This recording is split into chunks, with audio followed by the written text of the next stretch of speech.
Welcome to Aadya TV. మనతో పాటు NGO Venkatareddy sir ఉన్నారు. ఆయన అడిగి తెలుసుకునే ప్రయత్నం చేద్దాం. చెప్పండి సార్, ఈ రోజు గురుకులల్లో ఇన్ని సమస్యలు ఎందుకు వస్తున్నాయి, మరి దీన్ని ఎందుకు ప్రభుత్వం పరిష్కారం చేయలేకపోతుంది? చాలా సమస్యలు ఉన్నాయి. ముఖ్యంగా పిల్లలు, బడుగు బలహీన వర్గాల పిల్లలు, మొదటి తరానికి చెందిన పిల్లలు, ఈ పిల్లల పట్ల ప్రభుత్వాలకు దృష్టి ఎక్కువ కేంద్రీకరించకపోవడం వలనే ఈ సమస్యలు ఏర్పడుతున్నాయి. దీని మీద ఒక మంత్రి కూడా లేకుండా ఇంతవరకు, నిన్న మొన్ననే ఒక మంత్రి వచ్చాడు, కానీ పిల్లల తల్లిదండ్రులు, పిల్లలు వెళ్ళి ఎక్కడ చెప్పుకోవాలన్నా కూడా తెలియడం లేదు. రెండవది నిధులు ఏర్పాటు చేసినా కానీ వాటిని రిలీజింగ్ లేట్ అవుతున్నాయి. అంటే ఈ ఫుడ్ ఇచ్చే కాంట్రాక్టర్లకు డబ్బులు లేట్ అవుతాయి. డబ్బులు లేట్ అయినప్పుడు నాసిరకమైన ఫుడ్ పెడితే పిల్లలకు మంచి పౌష్టికాహారం అందడం లేదు. ఇప్పుడు అక్కడున్న స్టాఫ్ సిబ్బంది కూడా కాంట్రాక్టర్లు అడిగితే మాకు డబ్బులు రాలేదు మేడం అంటున్నారు. సో డబ్బులు టైంకి ఇవ్వడం ఒకటి, దానిని మానిటర్ చేయడం ఒకటి, ఆ మానిటరింగ్ చేసే పద్ధతి కూడా పిల్లల అభిప్రాయాలను తెలుసుకోవడం అనేది జరగడం లేదు.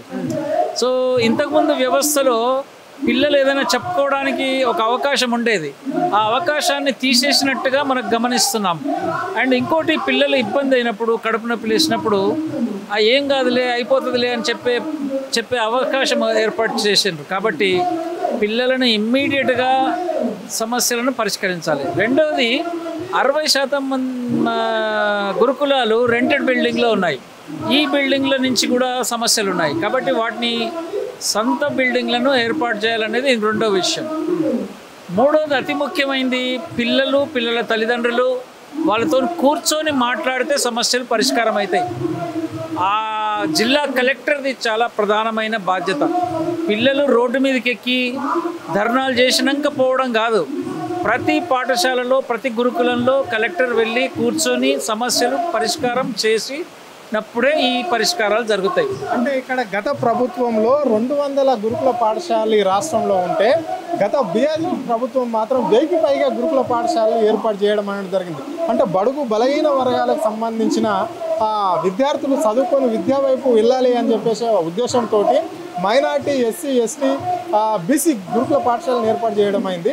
మరి ఇప్పుడు ఎందుకు గురుకుల పాఠశాలలో చేరడానికి గతంలో పైరవలు చేసేది అంటే అధికారుల చుట్టూ, లేదంటే రాజకీయ నాయకుల చుట్టూ, ఆఫీసర్ల చుట్టూ తిరిగి సీట్లు సంపాదించుకునే వాళ్ళు. మరి ఇప్పుడు సీట్ వచ్చిన పిల్లలను తల్లిదండ్రులు ఎందుకు డ్రాప్అవుట్ చేసుకుంటున్నారు? ఎందుకు ఆ పాఠశాలల నుంచి బయటికి తీసుకురావాల్సిన పరిస్థితి రాష్ట్రంలో 20 నెలల కాలంలో ఎందుకు జరుగుతుంది కాంగ్రెస్ పార్టీ అధికారంలోకి వచ్చి నుండి? యాక్చువల్లీ మన గురుకులాలు ప్రతిష్టాత్మకం.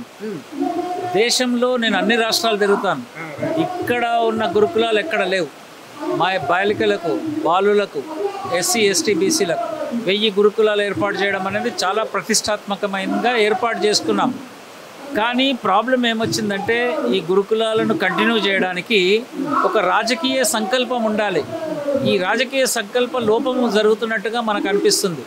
ఈ గురుకులాల్లో మంచి నాణ్యమైన విద్యను అందించాలి, భోజనాన్ని అందించాలి, రెండు అందించాలి. అండ్ మౌలిక వసతులు, ఈ మూడింటి మీద ఆధారపడి ఉంది.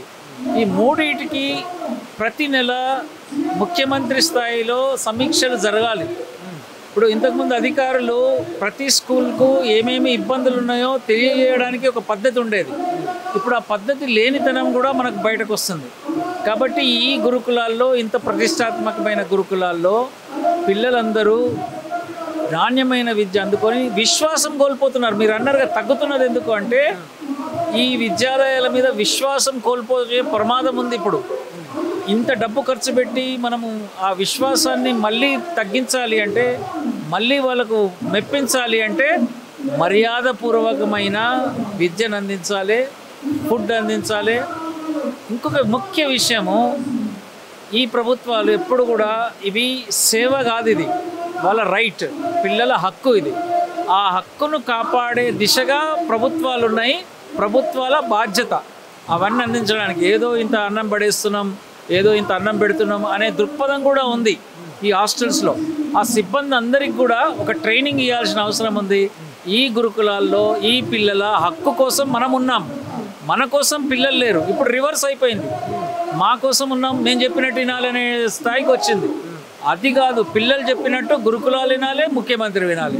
అప్పుడే ఈ గురుకులాలు బాగుపడతాయి. అంటే గతంలో మీరు ఎన్నో పాఠశాలలు కూడా తిరిగారు, ఎన్నో రాష్ట్రాలలో కూడా విద్యార్థులను సందర్శిస్తుంటారు, వాళ్ళ సమస్యలను మీరు దగ్గరుండి తెలుసుకొని ప్రభుత్వం వైపు చేరదీసే ప్రయత్నంలో మీరు ఉంటారు.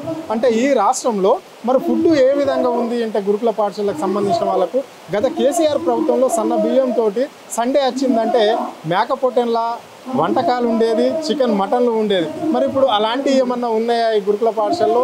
ఉంటే ఏ విధంగా ఉన్నాయి, లేకపోతే ఎందుకు ఈ ప్రభుత్వం ఎందుకు తగ్గించవలసిన పరిస్థితి వచ్చింది ఈ రాష్ట్రంలో? ఒకటి ఏంటంటే మెనూ ఉంటుంది. ఈ మెనూ ప్రకారంగా భోజనాలు పెట్టాలని రాష్ట్రం నుంచి ఒక సర్క్యులర్ ఉంటుంది. ఆ మెనూ దేనికి ఆధారపడి ఉంటుంది అంటే మన పిల్లలు వచ్చిన నేపథ్యం నుంచి వాళ్ళకు నాణ్యమైన విద్య అందించడం కోసం విద్యా పోషకాహారం అందించడం కోసం ఒక మెనూ రెడీ చేసి ఉంటారు. ఆ మెనూ ప్రకారం అన్ని పాఠశాలలు ఇంతకుముందు అందించేది. కానీ ఇప్పుడు ప్రాబ్లం ఏంటంటే కాంట్రాక్టర్లకు డబ్బులు ఇవ్వకపోవడము అనేది మనకు తెలుస్తుంది. 2-3 నెలలు వరకు డబ్బులు ఇవ్వకపోతే వాళ్ళు పెట్టుబడి ముందు పెట్టలేరు. సో వాళ్ళకు ముందు అడ్వాన్స్ ఇవ్వాలి. ఇప్పుడు రోడ్లు వేస్తున్నాం, కాంట్రాక్ట్లు, బ్రిడ్జిలు కడుతున్నాం, వాళ్ళకు ముందు అడ్వాన్స్ ఇస్తారు ప్రభుత్వాలు. కానీ ఈ విద్యాలయాల్లో వాళ్ళు పెట్టుకున్నాక డబ్బులు రిలీజ్ చేస్తారు. అది ఒక ప్రధానమైన కారణం నాణ్యమైన విద్య అందకపోవడానికి, నాణ్యమైన భోజనం అందకపోవడానికి. కాబట్టి ప్రభుత్వం వెంటనే ఈ విషయాల మీద రిలీజ్ చేసేయాలి ఫండ్స్. కాంట్రాక్టర్లు కూడా ఎలా ఉన్నారు, ఎటువంటి వాళ్ళు ఉన్నారు, మంచి ఆహారం అందిస్తున్నారా, కలెక్టర్ ఆధ్వర్యంలో రెగ్యులర్గా రివ్యూ జరగాలి. అంటే ఇక్కడ విద్యార్థులకు ఫుడ్ పాయిజన్ అయింది అంటే వాళ్ళ పేరెంట్సే కారణం. వాళ్ళ పేరెంట్స్ తీసుకురావడం వల్లనే పిల్లలు ఇట్లాంటి అవస్థకు గురవుతున్నారు, చనిపోతున్నారు కూడా అని చెప్పేసి కూడా గతంలో ఒక కీలక మంత్రి కూడా ఈ వ్యాఖ్యలు చేయడం అనేది జరిగింది. దీన్ని ఎట్లా చూస్తారు మీరు? అది చాలా అన్యాయం. పిల్లలు ఇబ్బంది పడుతున్న పిల్లల్నే ఇబ్బందులకు పాలు చేయడం, విక్టిమ్నే విక్టిమైజ్ చేయడం అంటారు దీన్ని. అంటే పిల్లలు ఇబ్బందులు ఉన్నారు, తల్లిదండ్రులు ఇబ్బందులు ఉన్నారు, ఇంట్లో తల్లిదండ్రుల మీద అండ్ పిల్లల మీద బాధ్యత భారం వేయడం ఈ తప్పులకు, అది చాలా అన్యాయం. సంస్థ తీసుకోవాలి, వ్యవస్థ తీసుకోవాలి. పిల్లల భారాన్ని, పిల్లలకు ఆహారం అందించడం, ఆరోగ్యాన్ని అందించడం వ్యవస్థ తీసుకోవాలి. కానీ పిల్లల మీద తప్పులు పెట్టడానికి వీలు లేదనేది మేము ఖచ్చితంగా చెప్తున్నాం. అంటే ఇక్కడ గురుకుల పాఠశాలలో విద్యార్థులు కార్పొరేట్ విద్యా సంస్థలో చదివిన విద్యార్థులతో పోటీ ఉండేది గతంలో. అంటే ఏ ర్యాంకులో వాళ్ళు ఎట్లయితే ఉంటారో వీళ్ళు కూడా ఆ స్థాయిలో ఇక్కడ విద్యను అభ్యసించి ఒక స్టేట్ లెవెల్ స్థాయిలో ఇక్కడ విద్యార్థులు ర్యాంకులు సంపాదించడం అనేది జరిగింది, ఎవరెస్టులు కూడా ఎక్కడం అనేది జరిగింది. మరి ఇప్పుడు ఎందుకు అంత పుట్టుబడిపోతుంది ఈ గురుకుల పాఠశాలలు? అంటే చదవడానికి భయపడవలసిన అవసరం ఎందుకు వస్తుంది విద్యార్థులకు? గురుకుల పాఠశాలల వలన దేశంలోనే మీరు అన్నట్టుగా చాలా పేర్లు వచ్చినాయి. పిల్లలందరూ Ajay Premji university, Delhi university, JNU, ఇవన్నీ కూడా మనము అన్నీ రాసుకున్నాం, చదువుకున్నాం, వాళ్ళని ఆనర్ చేసినాం, పిల్లల్ని గౌరవించినాం, పిల్లల ఆఫీసర్లను గౌరవించినాం, అందరినీ చేసినాం. కానీ దాంట్లో ఏమైందంటే ఇది పాత ప్రభుత్వం ఫ్లాగ్షిప్ ప్రోగ్రామ్ అని చెప్పి దీన్ని తక్కువ చేస్తున్నారా అనేది ప్రజల్లో ఒక అనుమానం కలుగుతుంది. ఈ వీళ్ళది కొత్తగా ఏదైనా చేయొచ్చా అనేది. ప్రభుత్వాలు మారినా కానీ ప్రభుత్వ పాలసీలను, ఇప్పుడు ఐఐటీలు ఉన్నాయి, కాంగ్రెస్ పెట్టింది ఎప్పుడో, వాటిని కంటిన్యూ చేస్తున్నారు ఏ ప్రభుత్వం వచ్చినా. అట్లనే గురుకుల విద్యాలయాలను కూడా కంటిన్యూ చేయాలి, అదే లెవెల్లో కంటిన్యూ చేయాల్సిన అవసరం ఉంది. లేకపోతే ప్రజల లోపల ఒక విరక్తి, వ్యతిరేకత కలిగినందువల్లనే పిల్లలు తగ్గుతున్నారు ఇప్పుడు. కాబట్టి అటువంటి వ్యతిరేకత కలగకుండా చూడాల్సిన పని ఉంది. రైట్. చివరిగా సార్, అంటే ఇక్కడ కాంగ్రెస్ పార్టీ అధికారంలోకి రాగానే బడుగు బలహీన వర్గాల విద్యార్థులకు పెద్దపీట వేస్తున్నాం, మా పిల్లలందరూ యంగ్ ఇండియా ఇంటర్మీడియట్ స్కూల్లో చదువుకోవాలనే ఒక కోణంలో ఆలోచిస్తున్నాం, అందరూ ఒకటి దగ్గర చదువుకోవాలనే ఒక ఆలోచనతో పెద్ద భవనాలు కడుతున్నాం, విద్యను అందిస్తున్నాం అని చెప్పారు. మరి అది ఎంతవరకు ఇంప్లిమెంట్ అయింది సార్ ఈ రాష్ట్రంలో? ఇప్పుడు ఈ కొత్తగా ప్రతిసారి కొత్తగా చేయడం వల్ల ఆల్రెడీ ఉన్న పిల్లలకు ఇబ్బందులు జరుగుతున్నాయి. అది మేము మాట్లాడుతున్నాం. ఇంటిగ్రేటెడ్ ఎప్పుడు వస్తాయో కానీ ఇప్పుడున్న పాఠశాలను మాత్రం పటిష్టం చేయాలి, ఇప్పుడున్న పాఠశాలను కరెక్ట్ చేయాలి. అవి ఎప్పుడు వస్తాయి, ఎలా వస్తాయి ఎవరికి అర్థం కావడం లేదు. అండ్ ఎవరి పిల్లల్ని చేర్పిస్తారో కూడా తెలియదు. అన్నిటికన్నా ముఖ్యం మొత్తం విద్యా వ్యవస్థను బాగు చేయాలి అని ప్రభుత్వాలు ముందుకు రావాలి. కానీ అక్కడ ఒక బిల్డింగ్ కడతాం, ఇక్కడ ఒక బిల్డింగ్ కడతాం అంటే అది సాధ్యం కాదు. ఈ రెసిడెన్షియల్ స్కూల్స్ ఉన్న వాటిని అక్కడ అద్దె భవనాలు కాకుండా సొంత భవనాల్లో మంచి వాతావరణంలో బిల్డింగ్లు కట్టి వాళ్ళకు పిల్లలకు విద్యను అందించాలని చెప్తున్నారు. రైట్. ఇది పరిస్థితి. అంటే ఇప్పటికే దాదాపుగా కాంగ్రెస్ పార్టీ అధికారంలోకి వచ్చి 20 నెలలు దగ్గరకు వస్తున్నది. అయినప్పటికీ కూడా గురుకుల పాఠశాలను పట్టించుకునే పాపాన లేదు ఈ రాష్ట్రంలో రాష్ట్ర సర్కార్. అంటే చిన్న చిన్న సమస్యలతోటి విద్యార్థులు మరణాలు కూడా జరుగుతున్నాయి, అంటే అవస్థలు కూడా పడుతున్నారు, అనారోగ్య పరిస్థితులు అవుతున్నప్పటికీ కూడా ఇక్కడ ప్రభుత్వానికి సంబంధించిన అధికారులే కావచ్చు, లేకుంటే రాజకీయ నాయకులు కూడా ఎవరు కూడా పట్టించుకున్న పాపాన లేదు. అంటే గత ప్రభుత్వంలో మాత్రం గురుకుల విద్యార్థులు అంటే బడుగు బలహీన వర్గాల పిల్లలు చదవాలనే పెద్దపీట వేసినప్పటికీ కూడా మరి ప్రభుత్వం ఎందుకు పట్టించుకోవడం లేదు, అంతు చిక్కడం లేదు. కానీ విద్యార్థుల వైపు మేము ఉండి పోరాటం చేసి మేము సాధించే వరకు ఒప్పుకునేది లేదు అని చెప్పేసి ఇక్కడ ప్రజా సంఘాలకు సంబంధించిన నాయకులు కూడా ఇదే చెప్తున్నారు. అంటే ఎన్జిఓకి సంబంధించిన వాళ్ళు కూడా ఇదే చెప్పడం అనేది అయితే జరిగింది. కెమెరా పర్సన్ రఘుతో అరుణ్, ఆద్య టీవీ, హైదరాబాద్.